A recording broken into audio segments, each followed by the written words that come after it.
What's up, my fellow lionesses and lions? Welcome to the Project Lioness podcast, where we are here to disrupt the mainstream narrative when it comes to health, holism, and human consciousness. We are here to share bold truths about health and life from a female perspective. This episode is brought to you by our team, Inspire Co., where we stand for your health being inspired by choice rather than being inhibited by chance. Thank you for being here and joining in on these raw, real, and powerful conversations. We hope our show brings you inspiration and empowerment to overcome challenges, reclaim your life, and ultimately pursue your mission with power, purpose, and play. Now, let's get into the episode. What's up, y'all? Dr. Mel here, coming at you in another Lioness soundbite. I'm doing something new this 2026, which is doing more soundbites, which is usually 10 to 15 minutes. So you're not hanging out here for half an hour, 45 minutes, but really to come on here with downloads and transmissions that are coming through me that I know will absolutely benefit you because they're benefiting my clients and all the people that I serve. So whether I've met you in person or not, welcome to my channel. You might be listening on YouTube, podcasts, all the different ways of tuning in. And I'm so grateful that you are here and you are receiving this message. So today I want to talk to you about the athlete archetype and the high performance athlete identity that I have chosen to step into more and more and more as I grow, as I expand, because I've realized that my athleticism is my superpower. And I don't mean that just on the pitch, on the field, in the gym, but all domains of life. And there's such a wisdom and a gift when you can transmute wisdom from different archetypes and allow it to permeate into other domains of your human experience. And what I mean by that is being an athlete requires you to be mindful of your energy, your performance, your brain power, your body power, understanding fuel and how to fuel this beautiful vessel. And I've learned this from the age of 5. I've been a high performance athlete, literally and metaphorically.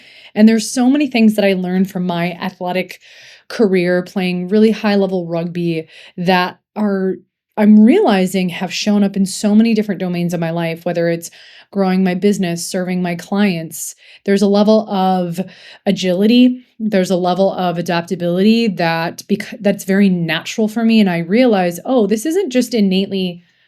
I think it is innate, but it doesn't mean that we have access to it. Not everyone, just because something is innate in your system and in your body doesn't mean you have access to it. And for me, access to the high performance athlete has been really, really accessible since a young age. And it's just become more like so much more of who I am and so much more natural. And I want to share a couple sound bites and a couple downloads for you that I think would really help you, whether you have been an athlete or not. There are some core things, and I've got my phone here so I don't miss out on those points.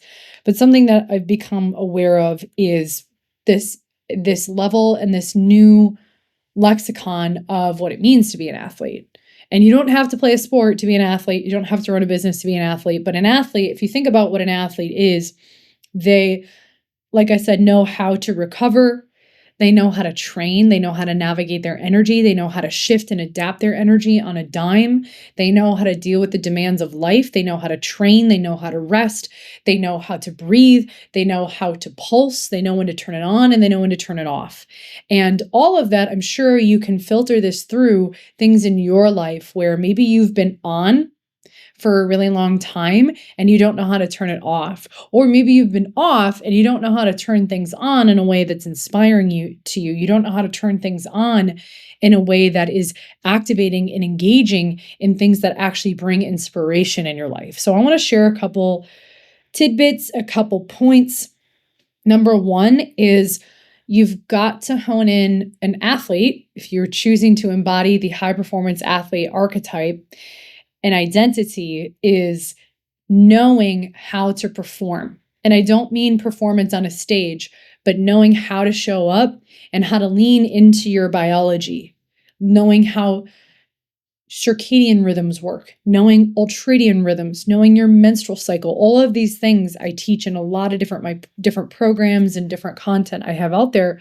But one of the main things that I've really leaned into in growing as an entrepreneur is this thing called ultradian rhythms, meaning our brain and our body goes through about 90-minute cycles throughout the day, where in 90 minutes, we're going to go through an arc and we're going to repeat that. And this happens throughout the day.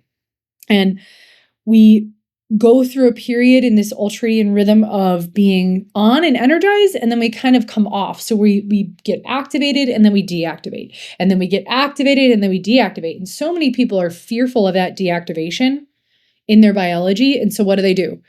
They go for more coffee.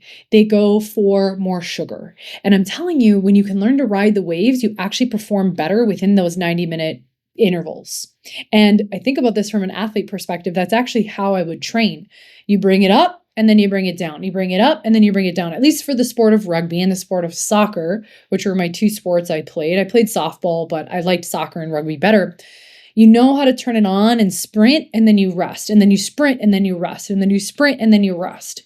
And so your life is no different. And so to have this expectation, unless you're a high endurance athlete, but even those people are not, well, some of them, their runs are my sprint. So this is all relative.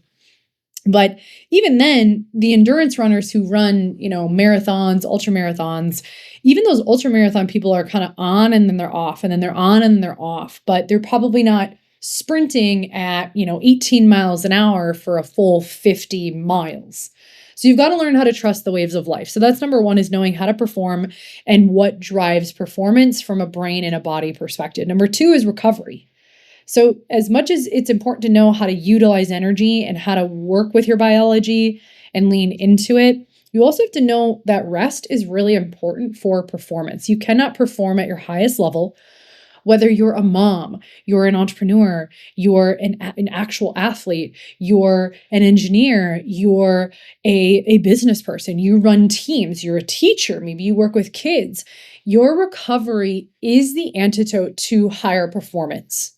And so the more that you can surrender into recovery with sleep, rest, moments of rest throughout the day, moments of play, moments of going for little walks, moments of just laying down and doing nothing, the more you're actually going to perform in the moments that you do have to be on.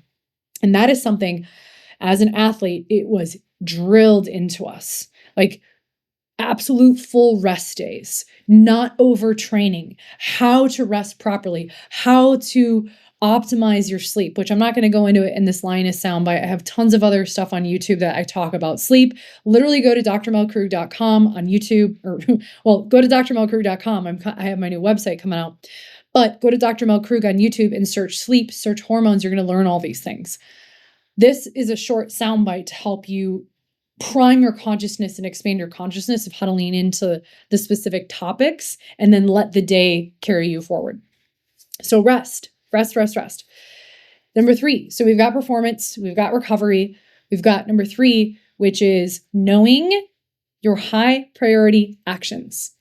So many people focus on low priority distractions and they lose sight of high priority actions. And what I mean by that is they don't actually know what they want, and they don't know what moves the needle forward because they've never actually given themselves an opportunity to lean into the things that move them forward.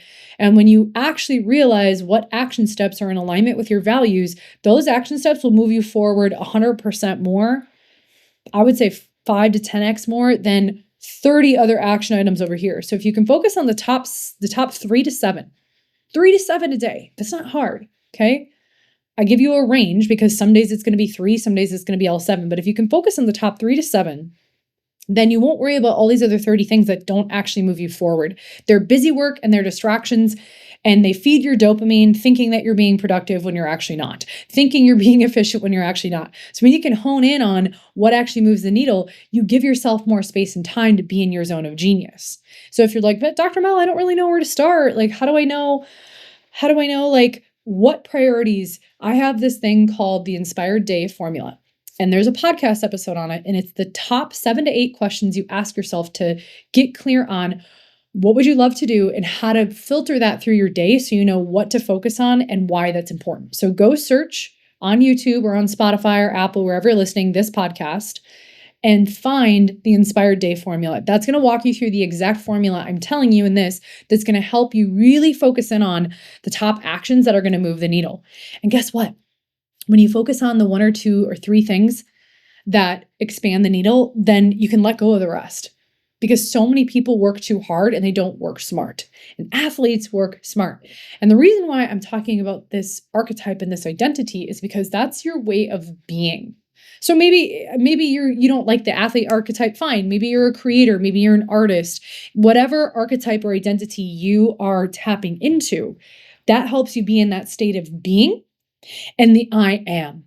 So if I commit to myself and say, I am a high performance athlete, and I'm going to call that into my energy field, then the actions I do and take from there are so much more potent and powerful than if I were just like, well, I got to do all these things. Well, who are you being in the actions of doing? Okay. So we've got ultradian rhythms, we've got performance, we've got recovery, we've got focusing on high priority actions, minimizing low priority distractions. And I think the last thing here, and then I'll let you all go on this Lioness soundbite, is you've got to know what you want. Athletes know what they want. They want to score. They want to win. Now, I get that athletes, it's like competitive. In life, it doesn't have to be competitive. But if you know what you want, then it doesn't really matter what other people want. There is no competition because what I want is unique to me versus what you want is unique to you. But so many people haven't been given the opportunity to actually determine what they want and why they want it.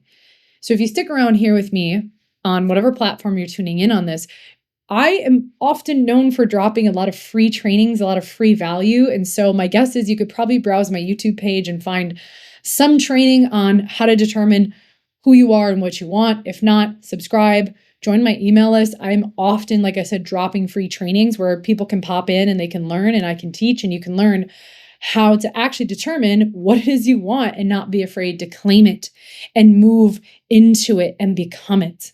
And that, my friends, when you truly know what you want, so many distractions and so many things in the external world become irrelevant. And it doesn't even matter because you're so focused on who you are, what you want to create, how you want to serve the planet. Because as much as we can know what we want, I think it's also important to connect to the altruistic side of who do we want to serve? Who do we want to connect with on this planet? Because while we are the center of our universe, the universe also isn't all about you. So we need both. We need both our narcissistic side and our altruistic side, blending the two to become whole. All right, my friends, let me know what you got out of this Lioness soundbite. Thanks for tuning in. I am wishing you so much abundance and vitality as you step into your high performance athlete and you own your day and you live your inspired day. I'll see you in the next training. Cheers. Thank you for joining the Project Lioness podcast. Did you find value in today's episode? Help us impact the lives of others by sharing this podcast with someone you know who would resonate and benefit from the Project Lioness message. Excited to hear more? We invite you to subscribe on whatever platform you're tuning in on. And we'd be so grateful for you to leave us a review about what you enjoy most, as well as what you'd like to hear more of. Thank you so much for all of your support. Sincerely yours in power, purpose, and play. Dr. Mel with the Project Lioness podcast. Keep rising, keep roaring, and keep inspiring.